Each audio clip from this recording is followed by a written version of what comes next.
again. Don't know where, don't know when, but I know we'll meet again some sunny day. Keep smiling through, just like you always do, till the blue skies drive the dark clouds far away. So will you please say hello to the folks that I know? Tell them I won't be long. They'll be happy to know that as you saw me go, I was singing this song. We'll meet again, don't know where, don't know when, but I know we'll meet again some sunny day.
Good morning, ladies and gentlemen.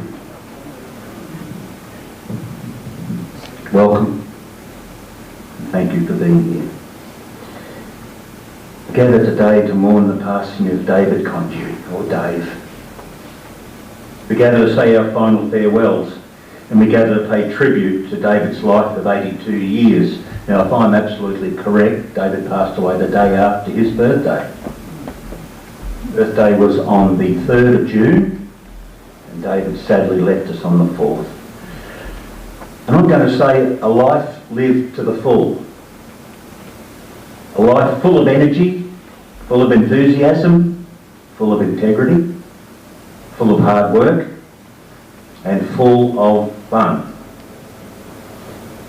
Some of the stories I've heard of the early days of the crew, if you like. Jonesy, I know you're out there, I hope you're out there. Rick's going to fill us in on those memories and amazing years a bit later on, I hope. Yep, I've got a nod of the head.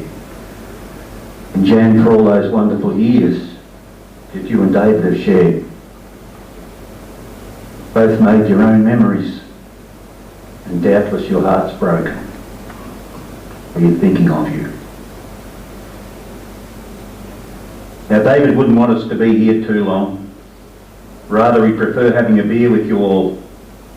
This bloke that we pay tribute today, a leader, but wouldn't want the spotlight on him. Well, he'd say quiet and strong, but maybe not quiet all the time. And I don't know about you blokes gathered here. Sorry, ladies, this is a blokey thing. I'm saying you would have looked on David as a mentor and a guide. Whether it be work, whether it be footy, whether it be the surf club, whether it be the golf club, where he was captain early 60s, and I've taken your... That was his dad. Righto, he might have been a bit young, he wasn't, yeah. And for me, well, sadly or not, I always wanted a physique like David's square and muscled and powerful body. No, all good. It's all good. Have a look at those thighs. If they're not swimmers' thighs, I'll go he. If they're not footballers' thighs, I'll go he. Yeah, I know it's a bit weird. But I always thought that Dave was, well, I'll use the word invincible. Somehow. He was a constant, like the tides when he dived for mussels. He was easy to be around. He was interested in how you were going, what you were doing. And you know, I'm sure times like this reinforced the need to catch up with good people in our lives, family and friends. But Jan and Rick and Paul and Jasmine and Ryan and Michael and Rose all lost someone, a power and a tower of strength in your lives. Got to catch up with good people in our lives, not just gonna. Because sometimes it's just too late. So for all of you gathered here today, David has very obviously had a strong impact on your lives. So please bring back a memory of this fella and hold it close. I'm going to share this with you. As we look back over time, we find ourselves wondering, did we remember to thank you enough for all that you've done for us? For all the times you were by our sides to help and support us? To celebrate our successes and accept our defeats? Or for teaching us by your example the value of hard work, good judgment, courage and integrity? We wonder if we ever thank you for the sacrifices you made to let us have the very best, or for all the simple things, like laughter and smiles and times we shared. And if we've forgotten to show our gratitude for the things that you did well, we're thanking you now. And we're hoping that you knew all along just how much you meant to us. I reckon that's a beautiful bit of writing, pure and simple, but it says so jolly much. Now, memories from the boys that knew and loved this man. You boys going to come up together, or are you going to take it in turns? Rick, you start off.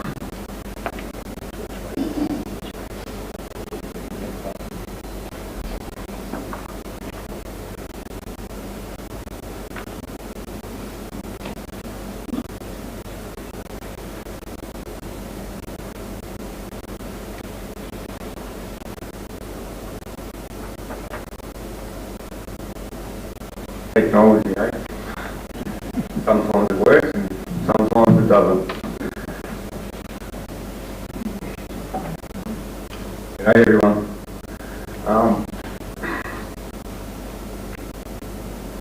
This has probably been one of the toughest things I've ever had to do. I've delivered speeches to thousands of ranting union members, at rallies, at meetings at Dallas Books Hall. I haven't had a problem talking to them because I believed in the cause, and it pretty much came straight from the heart. Well, I believe in Dad's cause as well, but this is different. Thanks, mate. I've written this speech a dozen times in my head, written it on paper a few times. It's really difficult to cover in a short speech what Dad has accomplished in a lifetime. Over the last week and a half, since Dad passed away, I've had text messages and phone calls from people all around the country, people I work with, people he worked with, friends, family. It's just overwhelming. We went through some photos to put up today, and the funny part about it was Dave's not in half of them because he was taking the photo. At the end of the day, I had some advice from a good friend who said, just go with your gut, Rick.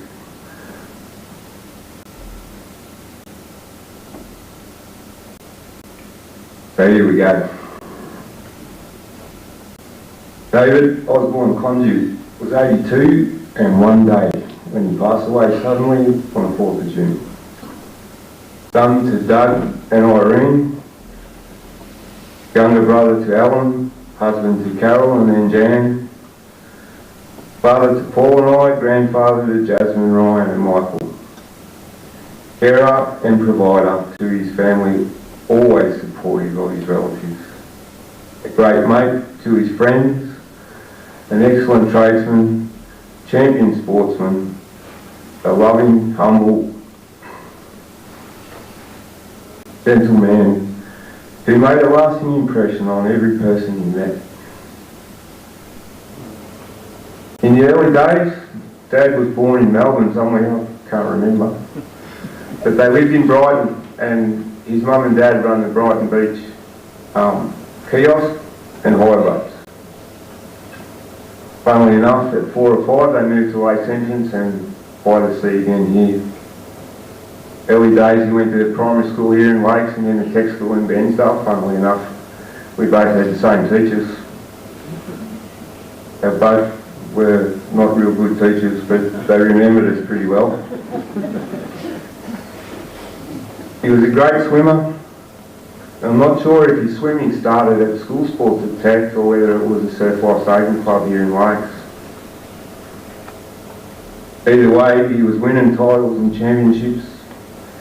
He was a foundation member of the surf club here and a life member. I recall a story from one of the locals years ago. He told me that Dad trained so hard to do well at everything he did. He remembered his father standing on the footbridge barking at him while he was swimming laps of the front lake with a bucket tied to his leg.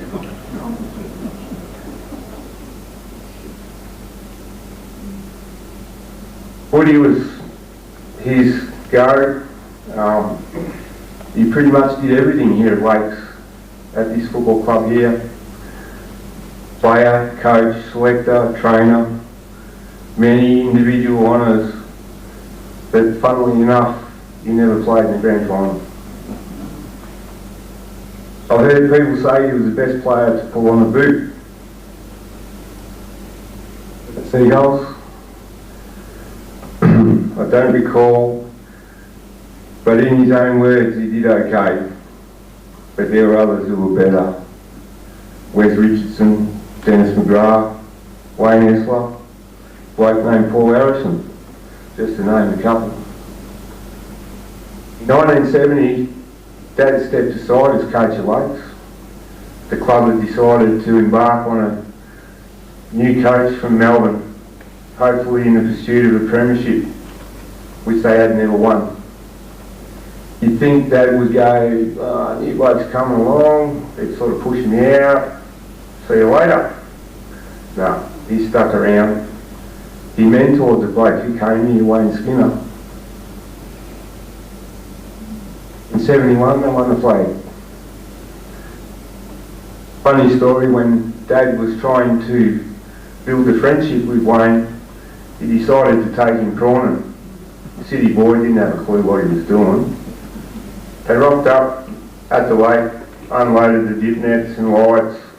Dave pulled the punt out of the back of the car and Skinner looked at it and said, how the bloody hell are we both going to fit in that?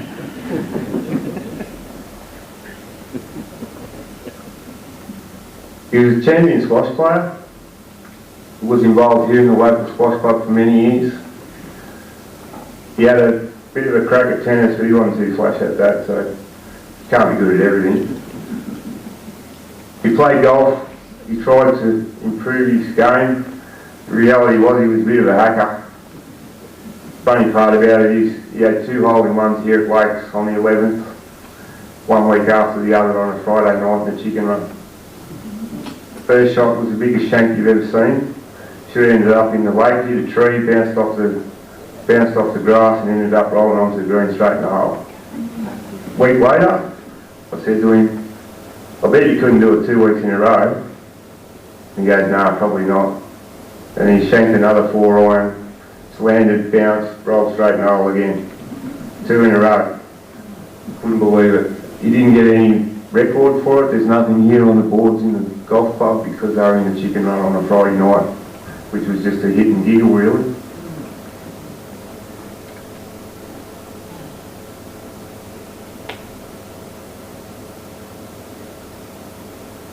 Dad was also a member of the Apex Club and the Lions Club and did what they all do. I've never been part of those groups, but I'm sure that they've done a lot for this community, and they did when Dad was there. I remember him doing a lot of work for the community and the town with those clubs. 67 Hazel Road.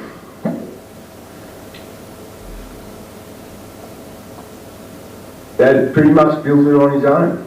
A bit of help from Mum and a bit of plumbing from Alan. The place was party central during the 60s and the 70s, back in the day when people didn't go to the pub. They went to someone's house. They gathered together with their friends and drank and played records and did silly things. There was always something going on at home, whether it was the neighbours, friends, family. It was a great place to be, and growing up there was a happy time. I recall when my brother had his 21st at home, the boys partied on pretty late into the night. And it wasn't until the next day when Dad was cleaning up, he found a couple of empty bottles of Grange down under the lemon trees. It appears that Paul and his mates and a boy Turtle decided to give Dad Seller a bit of a nudge.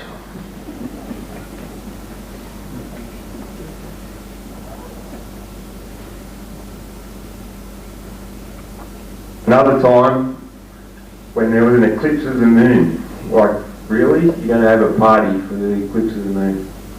But any reason for a party? So they all gathered around out in the backyard, and I remember Turtle Stewart deciding to ride my 3-wheel bike around, thinking he would get a better view of it. Turns out he crashed my bike and broke it. But that didn't stop the party from going on. As I said, it was a happy place, and growing up here in Lakes, we were a close family. We had holidays together. We used to go boating, camping, play footy. Summers, we're on the beach. We always ended up back home. It was his castle. And recently, I suggested to him that perhaps he and Jan might like to find a nice little unit downtown, easy to maintain, no grass to mow. He said, I'm not leaving here. I'm not budging.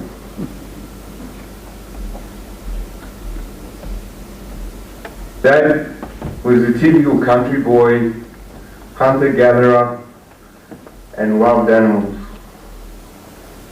Fishing and shooting and living off what this place provided fed us for years. We always appreciated what Dad did when it came to all of those things.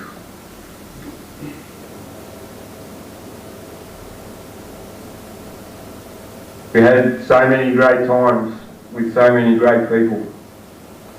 It's hard to put them all into a short speech, but I'm sure later, when we gather, we can have a chat and remember about some of the old yarns. Dad was a bit of a animal lover, you could say. He used to bring home orphans, ducks, possums. He loved dogs and cats. I think at times Dad liked animals and birds more than he liked people. He brought home one day, he rescued a baby bushy-tailed possum. I'm talking like baby. Its mother has been run over, I believe. Dad brought it home. We fed it, we nurtured it, we raised it. We named it Possum Tinker. Don't know why. But the possum got so big, it was as big as a domestic cat. And it got to the stage where Mum said, David, that possum has to go. Every time he climbs the curtains, he's ripping holes in them. So unfortunately, poor old Pinker got sent back to the bush. And Mum managed to save her curtains. In his working life, Dave gave as much to lakes as he did in his sporting achievements. His honesty, his integrity of delivering electrical services to the community. He put up with me for 4 years as an apprentice and turned me into a pretty reasonable Sparky. I think a lot of people in town loved working with Dave because he was always so easygoing but also a perfectionist. Boats is an interesting subject in Dave's life. I don't really think he ever liked them, but I think he needed them to get him to where he wanted to be.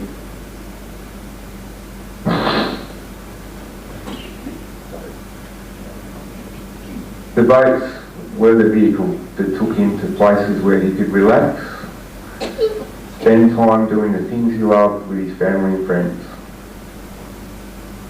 Over the journey he had a few boats, but as they say, there's only 2 good days in a boat owner's life.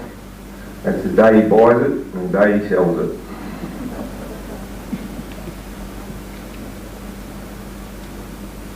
In closing, there is so much more that I'd like to tell you. Spare a thought, please, for Jan, who was with Dad right to the end. She stuck by him. She's sadly lost 2 husbands through illness in the last 10 years. Her and Dad were terrific together, and I don't know how Dad would have been had Jan not come along after Mum passed away. Dad will always be the most significant person in my life.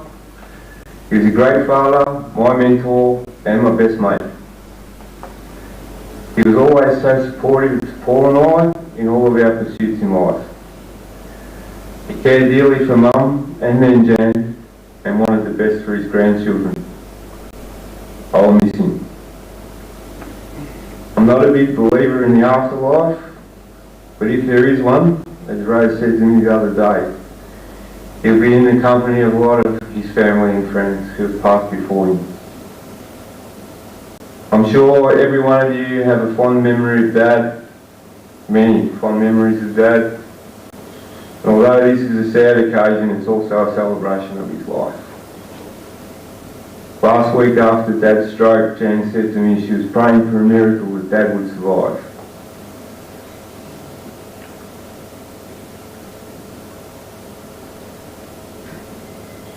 The miracle is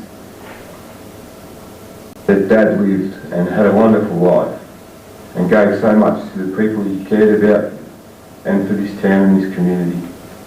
Thank you everyone for coming.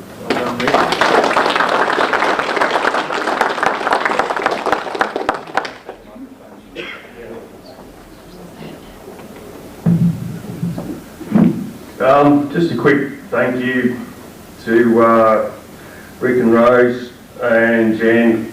Obviously I've been in Queensland and they sort of helped pretty much organise today. I'd just like to thank them for that, and anyone else that's put together today, Pete. Just a quick story on Dave. Tell about 100 or 200 or more, but just one.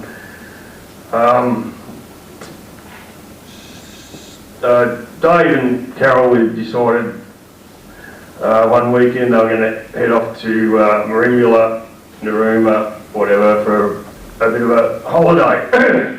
At this time I was probably 15 or 16 or so, and so I've got the planning in for the week. Righto, they're off Friday. Get some cans, a few boys organised. bit of tucker, whatever. The old girl, I think, knew what was going on because she loaded up some food and she had a bit of rough idea what was going to go down. So anyway, the Friday night we kick off and thought, all right, I'll crank the barbecue up. So I get the back, crank the barbecue up, have a few more tins. We're sitting in the lounge room there and we smell this rubber, black smoke, whatever. Oh shit, we're going to have a good barbecue. How we get out there, the barbecue's on fire, the lid was still on it. The house was just about to catch fire. So righto, we put that out. We're off to a flyer already. So yeah, we had a pretty big night. We ended up tucking into a few days of liqueurs, ports, pretty much anything that was in the fridge, or in his bar, underneath the house. So we rolled that over, and several fellows are here today that were involved in a few incidents. And we've gone all right Friday night, we might have another crack Saturday. We'll have another go at this, we're not going too bad. So the next Saturday night we get the fire going, logs roll out of the fire, burn the carpet, cigarette butts in the carpet, had a few more tins, and some certain fella, I think his name was Peter Adriano, has gone backwards through the glass table in the lounge, smashed that. So I said, oh, well, we're not going too bad, a few incidents. So anyway, I got home and I thought the boys had gone by then. I'm cleaning up, clean 20 everywhere, house stinks of grog, the carpet stinks of grog, barbecue's rooted, glass table's smashed. Oh yeah. So when I went home, I said, right, I'm just going to cop up straight away and tell him everything. What we done, what went down, didn't blame anyone else, just said it was me. Or maybe a couple. And anyway, so and they said, oh, he's not real happy with you. And I said, oh, well, I can gather that. So anyway, I ended up going out the backyard to show him the barbecue that I'd burnt to a crisp. And we're down the backyard there, and the old girl was peeking out the window. And things got a bit tense. And the old man started the old finger in the chest. Oh, got over here righto, and then he gave me a clip. Well, he took my ear off. So then someone come across me at the time, I don't know why. I said, well, you want to have a blue, do you? It stands. I'm thinking, that wasn't a real good call, but... So anyway, we're just about to shape up, and he goes, well, I'll give you first crack. And I'm going, yeah, righto. I should what after that? And he goes, well, it's up to you. And I said, right, why don't we just shake hands, because I don't think Mum wants us to fight. So we shook hands, and yeah, a lesson well learned, and I didn't want another one of them clip under the ears ever again. But yeah, like I said, just Dave was a ripper bloke. I think everyone sort of knows that this here, and yeah, sad in passing, and let's hope we can have a couple of drinks this afternoon and celebrate what a good bloke he was.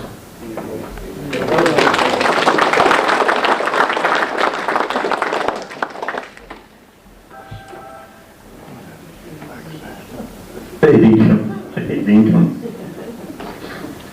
Oh dear. The Grange under the backyard at 1,500, 2 grand's worth of beautiful, I've been told of this. After that, ladies and gentlemen, time for a pause, and we're going to watch a photographic presentation of David's life, and I know there's some ripper photos of that because Rick's told me. Thank you, Gavin.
Tiptoes to my room every night, just to sprinkle stardust and to whisper, go to sleep, everything is all right. I close my eyes, then I drift away into the magic night. I softly say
beautiful memories there.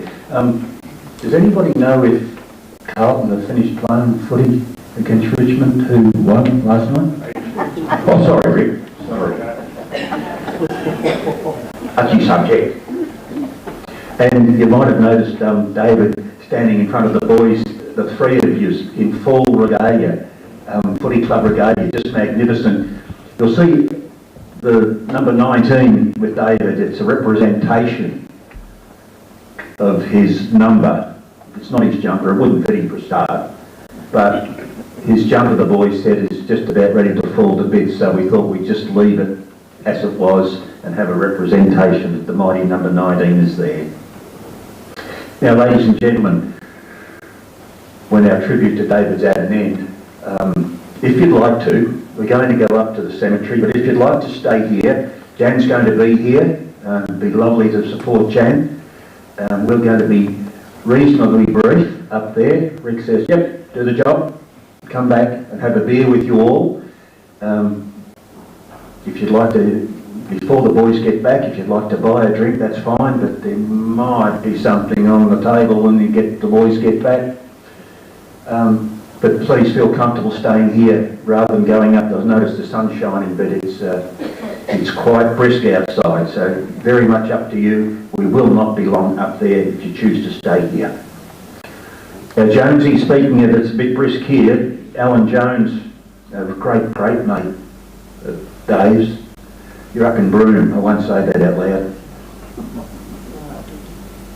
But Jonesy's put these words together, and Alan, I read them with honour and pride on your behalf, and Lou's here as well. It's with deep sadness that I write these few words, as David and I have been friends for 55 years since I arrived in Lakes Entrance, and to Rick and his family, and to Paul and to Jan, I pass on my deep condolences. David was my best man at my wedding. To our family, he was Uncle David, and Carol was Auntie Carol, and both were godparents to Mick and Lou. David and I bonded through football, and one year he actually got me super fit by running me to the entrance and back, and Jonesy said it nearly killed me. Well, he's not a fine-looking figure of a man, he's a full-figured man. Jonesy? We fished, we hunted, we boated, we camped, and we went on family holidays to Malakuta regularly. And every Friday night, Dave and I would catch up at the Kalimna Hotel, and usually packed up on the Saturday night for a family dinner also. And although we lived at different ends of town, drink driving didn't exist in those days. Some days over summer, we're usually out at the barrier, fishing, skiing, and the mandatory barbecue to finish the weekend off. Lots of fun and lots of laughs. David was diligent at his work, reliable. Sounds like, Jonesy, it sounds like you're doing him a CV, a resume. He was a man of routine and a perfectionist at everything he did. And this is the big one. Like us all, he had a big influence on my life, says Jonesy, and I will miss him. But life moves on, and the Conduit boys and the Jones family, we will be friends forever. Thanks, Alan. Don't think of us down here, just enjoy the warmth. And a second tribute from Alan and Val Hislop. David Conduit. Unlike all the rest of us, says Alan, yes, we were looking forward to more time with David. Easy it is to say, but it was not to be. But that doesn't erase in any way our grief, our sadness and our regret at David's passing. Occasions such as this, says Alan, turn our thoughts to memories created together, turn our thoughts to the appreciation of knowing a person of great character, turn our thoughts to recall an age-old adage, a good man and true. And we turn our thoughts to privately ponder our own life, which included our friend David, and respectfully claim our fortune. Thanks, Dave. Miss you we will. Remember you we will. May the youth who have the opportunity to know you show their appreciation by emulating your character traits. And to Jen, you I know will, with strength, address this unexpected change. Thank you both, Allens. Thank you so much. Now our second reading for today, ladies and gentlemen, and this is kind of just simply true. That man is a success. That man is a success who has lived well, loved much, and laughed often. Who has gained the respect of intelligent men and women, and beloved children. Who has filled his niche, who has accomplished his task, who leaves the world better than he found it, who have never lacked appreciation of earth's beauty or failed to express it, who looked for the best in others and gave the best he had. That's you, Dave. When we come to our time of farewell, it's a time that we didn't expect. It's upon us. It's upon us, and we will accept it. We will accept it. The pain and the grief will ease in times to come. But the wonderful memories, they are what sustain us. I said before about let's not gonna catch up with people that we love and care for. Let's do it. Just so you can look someone in the eye and say, "G'day, how you going?" Chat over old memories, as Rick's shared with us beautifully, as Paul shared with us beautifully. Just sad that he's gone. And for some of us, we are sitting. We are here today and wishing we had a caught up. Rest peacefully, old fella. Boys will carry on. And Jan, you're going to miss your man. You're going to miss your man very much. Thank you, ladies and gentlemen. If you feel that you'd like to, please join with me in the words of the Lord's Prayer. Father, who art in heaven, hallowed be thy name. Thy kingdom come, thy will be done on earth as it is in heaven. Give us this day our daily bread, and forgive us our trespasses, as we forgive those who trespass against us. And lead us not into temptation, but deliver us from evil. For thine is the kingdom, the power and the glory, forever and ever. Amen. As I say, feel very comfortable staying here for a cuppa and a chat, but Jan, please, we will not be too long up the top. I mean, I was cheeky before to saying very naughtily about Carlton still playing footy. But I suppose we've got to have a song to take David out to, and he'd get annoyed with us if we didn't. It's got to be the Carlton Footy Club song, isn't it? Thank you all so much for being here today. Thank you. Gavin, at least it's not the Collingwood one, boys. Oh, Carlton, thank you, Gavin. Thanks, ladies and gentlemen.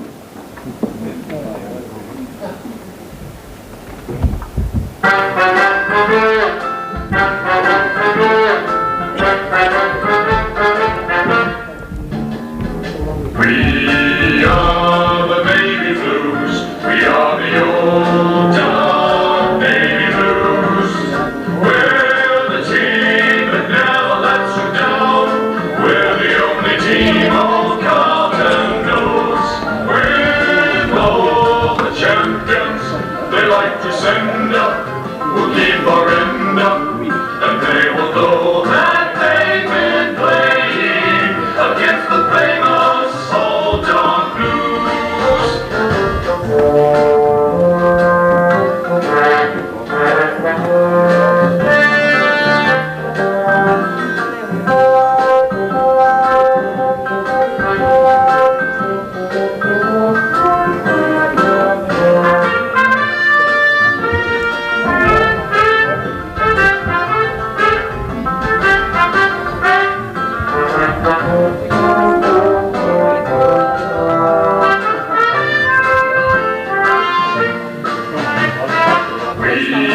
are the baby blues. We are the old time baby blues.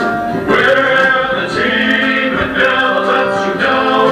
We're the only team old Carlton knows. With all the champions they like to send up, we'll keep our end up, and they will know that they've been playing against the famous Old Dog Blues.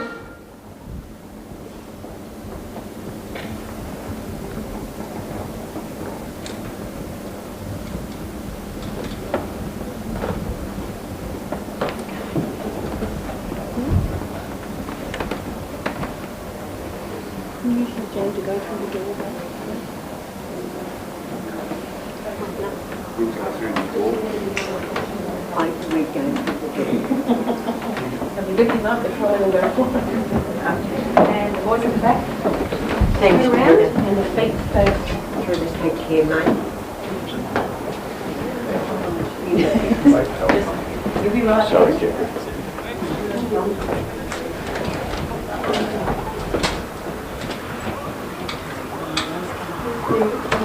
Jeffrey.